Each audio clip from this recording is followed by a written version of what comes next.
our job was to go in and have fun. We once had a guy ask us, he called, and his question was, so do you have like a job in the afternoon or something?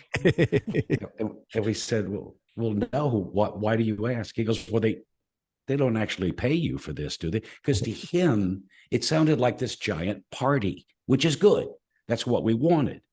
But we were highly compensated for what we were doing, sir. So listen, thank you for asking. No, I don't have a paper route. I do just this. Yes, my job in the afternoon is to prepare for tomorrow's show. I talk about that in the book as well. Pardon me. I find that with any form of business, no matter what it may be, the very single hardest thing that anybody can do is to be consistent. And I said it in the book. It does you no good as a radio person or as a banker. It does you no good to be great on Tuesday and mediocre on Wednesday. You need to be great every single day. And there'll be changes in each day, but that's what life is. And I had a system that I followed. And that system began the moment I got off the air for that show.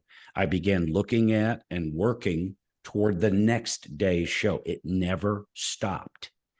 And by the time I had gone through my checkpoints and my system, I would load my briefcase and put it beside my desk so that the next morning when I coffeed up, I grabbed my briefcase, and in that briefcase was an entire show ready to go. I was never not ready, because the nightmare for me as a talk radio personality, even though we were on classic rock, we didn't play music, we just talked. And the nightmare would be to go on the air and have a 12-minute talk break and have nothing to say. Yeah. Did Brian operate the same way at that point early on? Was he as no? No. I also talk in the book that he and I were, I think, uniquely well received because we both brought a different talent to the table. I was a seasoned radio entertainer. I came from radio.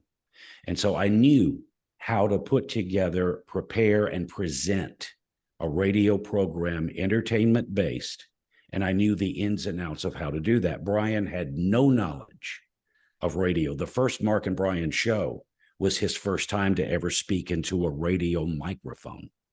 So his system was like, he primarily did the voices on the comedy bits that we did. So he would come in and pour over that script. And while I was doing the other parts of the show, he was pouring over that.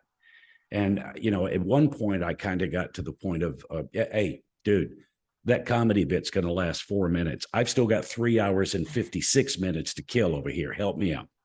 But the fact of the matter is we each had different talents, but when those talents came together, the sum was greater than its parts.